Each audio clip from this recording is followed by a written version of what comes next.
Bismillahirrahmanirrahim. Alhamdulillahi rabbil alamin. Wassallallahu wasallam ala nabiyyina al-karim wa ala alihi wa ashabihi wa man tabi'ahum bi ihsanin ila yaumiddin. Amma ba'd. Ikhwani fillah wa tullabi hafizakumullahu jami'an. Kaif halukum? Gimana kabar ya antum semua yang ada di rumah? Ya semoga antum semua selalu berada dalam keadaan sehat walafiat dan selalu juga berada dalam perlindungan serta pemeliharaan dari Allah Subhanahu wa taala. Amin ya rabbal alamin. Alhamdulillah, kembali kita bersyukur kepada Allah Subhanahu wa taala di mana pada pagi yang barokah ini di bulan yang mulia ini kita sekarang berada di bulan Ramadan, di bulan yang penuh dengan keberkahan, bulan yang Allah menjanjikan padanya banyak sekali keutamaan. Tentunya keutamaan yang ada, ampunan, rahmat, serta pembebasan dari api neraka Allah Subhanahu wa taala, dan juga keutamaan yang lain ini Allah siapkan bagi orang-orang yang mampu memaksimalkan usaha mereka di bulan yang mulia ini dengan ibadah-ibadah yang dianjurkan oleh Allah Subhanahu wa taala, terutama ibadah puasa, di mana ibadah puasa ini kita dianjurkan untuk tidak hanya mempuasakan perut kita saja dari makan dan minum, namun untuk menjalankan ibadah puasa ini kita juga harus memelihara, menjaga semua anggota badan kita dari perbuatan dosa dan maksiat kepada Allah Subhanahu wa taala. Sehingga dengan ini kita akan bisa meraih segala keutamaan yang Allah siapkan bagi orang-orang tersebut. Amin ya rabbal alamin. Ikhwani fillah wa tullabi hafizakumullah jami'an. Kita masuk ke pelajaran kita dan kita masih di bab adabil kalam. Bab yang menganjurkan kepada kita tentang adab-adab atau akhlak-akhlak yang perlu kita ketahui dan kita amalkan berkaitan dengan berbicara kita. Dan kita masuk ke adab yang ke-9. Al-adabut tasi'u fadlu man taraka al-mira'a wa in kana muhiqqan. Adab yang ke-9, ini keutamaan bagi orang-orang yang meninggalkan perdebatan kusir. Wa in kana muhiqqan, walaupun dia ketika itu sedang berada di pihak yang benar. Al-mira'u fil lughati al-mumarat wal jadal. Al-mira' di sini secara bahasa artinya adalah diskusi atau perdebatan. Wa asluhu fil lughati al-jidal, dan asalnya adalah diskusi, debat. Namun di sini dikatakan lagi wa an yastakhrijur rajulu min munadhirihi kalaman wa ma'anil khusumati wa ghairiha. Namun arti dari mira' di sini adalah di mana seorang pemuda mengeluarkan ucapan-ucapan kepada lawan bicaranya, lawan diskusinya, yang ucapan-ucapan ini bisa menimbulkan permusuhan di antara mereka. Atau kalau bahasa kita debat kusir, debat yang antara pihak yang pertama dan kedua tidak ada yang mau saling mengalah, sehingga ini bisa memacu timbulnya permusuhan di antara mereka berdua. Ikhwani fillah wa tullabi hafizakumullah jami'an, ini dia adab yang ke-9, keutamaan. Allah akan berikan keutamaan bagi orang-orang yang mampu meninggalkan perdebatan kusir, perdebatan yang akan mendatangkan permusuhan di antara kedua belah pihak, wa in kana muhiqqan, walaupun ketika itu kita sedang berada di pihak yang benar. Mana dalilnya? Di antaranya an Abi Umamah al-Bahili, dalilnya itu dari sahabat Abi Umamah al-Bahili radhiyallahu ta'ala anhu. Beliau berkata, qala Rasulullah SAW, bahwasanya Rasulullah SAW bersabda, ana za'imun bi baitin fi rabdil jannah liman taraka al-mira'a wa in kana muhiqqan. Dan aku adalah pemimpin bagi orang-orang yang dibuatkan rumah oleh Allah Subhanahu wa taala di pinggiran-pinggiran surga. Bagi siapa? Liman taraka al-mira'a wa in kana muhiqqan, bagi orang-orang yang meninggalkan perdebatan kusir, walaupun ketika itu dia berada di dalam pihak yang benar.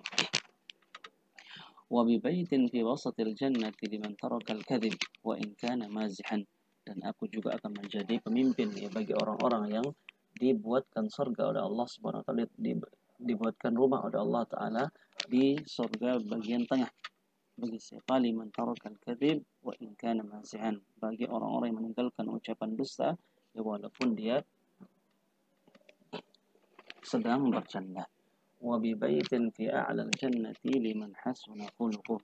Dan juga aku akan menjadi pemimpin bagi orang-orang yang dibuatkan rumah oleh Allah Subhanahu wa taala di surga yang paling tinggi. Liman hasuna khuluquh, bagi orang-orang yang memiliki budi pekerti yang baik. Ikhwani fillah wa tullabi hafizakumullah jami'an, dari hadis yang ada sangat jelas ya Nabi kita menjelaskan kepada kita tentang keutamaan besar ya bagi orang-orang yang meninggalkan perdebatan kusir ya walaupun ketika itu dia berada dalam pihak yang benar. Sehingga Allah ya taala akan memasukkan kita ke dalam surga, kemudian Allah akan buatkan kita rumah ya di pinggiran-pinggiran surga, dan Nabi kita mulia sallallahu akan langsung menjadi pemimpin kita di sana.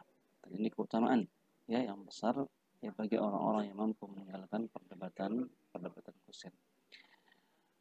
Akhwani fillah wa tullabi rahimani wa rahimakumullah jami'an. Karena itu juga kenapa? Karena agama Islam ini adalah agama yang cinta persatuan dan sangat membenci ya yang namanya permusuhan, dan melarang kita dari jalan-jalan yang akan bisa menyampaikan kita kepada permusuhan.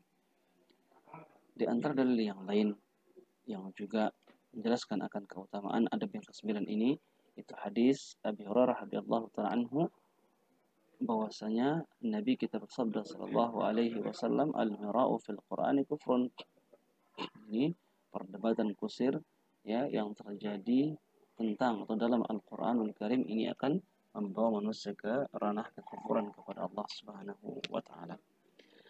Jadi Allah akan berikan keutamaan besar bagi kita ya bagi orang-orang yang mampu meninggalkan perdebatan kusir walaupun dia ketika itu dalam pihak yang benar. Yang pertama ya surga, bahkan rumah di surga yang langsung dipimpin oleh Nabi kita Muhammad SAW. Yang kedua, perkara ini bisa menghindarkan kita dari ya perbuatan kufur kepada Allah Subhanahu wa taala.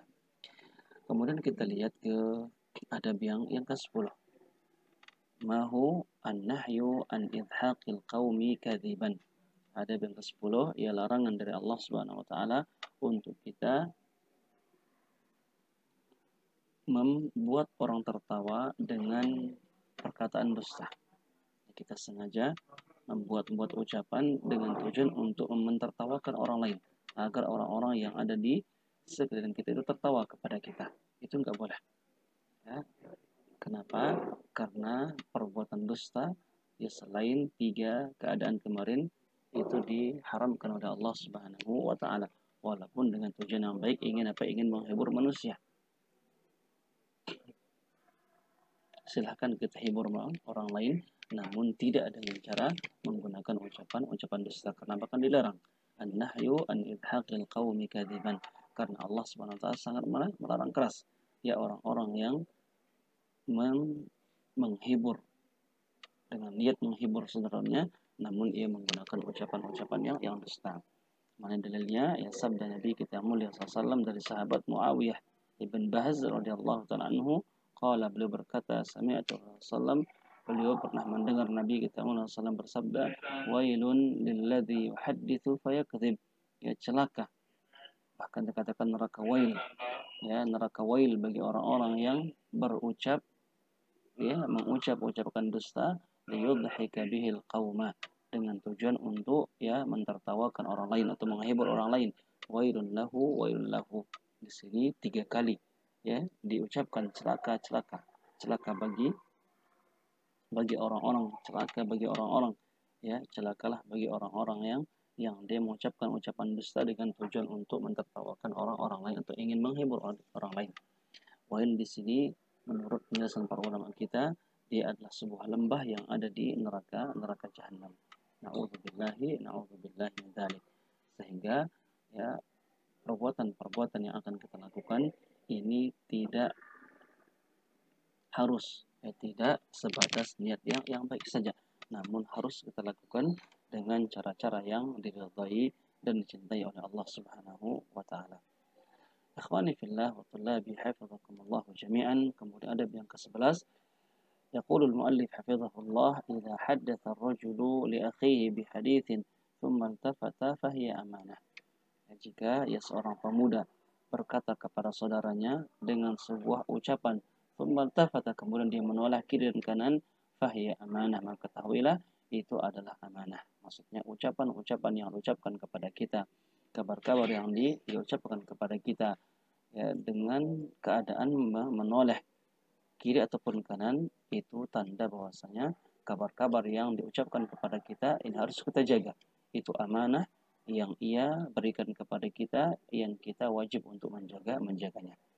Walaupun barangkali dia tidak mengatakan ucapan atau permintaan kepada kita untuk kita menjaganya, namun dengan dia menoleh kiri dan kanan, itu tanda bahwasanya ucapan-ucapan, kabar-kabar yang dikabarkan kepada kita, dia tidak ingin ada orang lain yang mengetahuinya. Ini ada yang ke-11. Di antara dalilnya rawa Jabir bin Abdullah, hadis Jabir bin Abdullah radhiyallahu taala anhuma, anna Rasulullah sallallahu alaihi wasallam qala, idza haddatha ar-rajulu bil hadithi thumma iltafata fahiya amanah. Jika seorang pemuda berucap dengan sebuah ucapan atau berkabar dengan sebuah kabar, kemudian dia menoleh kiri ataupun kanan, fahiya amanatun, ketahuilah itu adalah amanah yang wajib untuk kita jaga. Atau kama qala Nabi sallallahu alaihi wasallam. Kita lihat di sini di antara penjelasan para ulama kita, di antaranya qala Ibnu Ruslan rahimahullahu taala, li'anna iltifatahu i'lamun liman yuhaddithuhu annahu yakhafu an yasma' hadithahu ahadun. Bahwasanya penolehannya ketika dia menoleh kiri ataupun kanan, itu kabar kepada kita, kabar kepada orang yang diajak bicara, annahu yakhafu an yasma', bahwasanya dia takut kalau kabar-kabar yang diucapkan kepada dia itu ada orang lain yang mendengarnya. Wa annahu qad khassahu sirrahu, dan dia salah mengkhususkan rahasianya untuknya. Kan iltifatu qa'iman, dan penolehan ketika seseorang menoleh ketika dia berbicara, itu sebagai tanda atau seakan-akan dia berucap kepada kita, uktum hadza anni, simpan kabar ini untukku, ai khudhu anni waqtumhu, ambil ucapan ini dariku dan jaga, simpan, wa huwa indaka amanah, karena dia ini aku titipkan sebagai amanah di sisimu. Ikhwani fillah wa tullabi rahimani wa rahimakumullah jami'an, ini barangkali yang bisa kita jelaskan di pertemuan yang ke-11 ini. Ada 9 sampai 11 dulu, dan kita akan lanjutkan lagi pada pertemuan berikutnya insyaallah taala. Wassallallahu wasallam ala nabiyil karim wa ala alihi wa sahbihi ajma'in.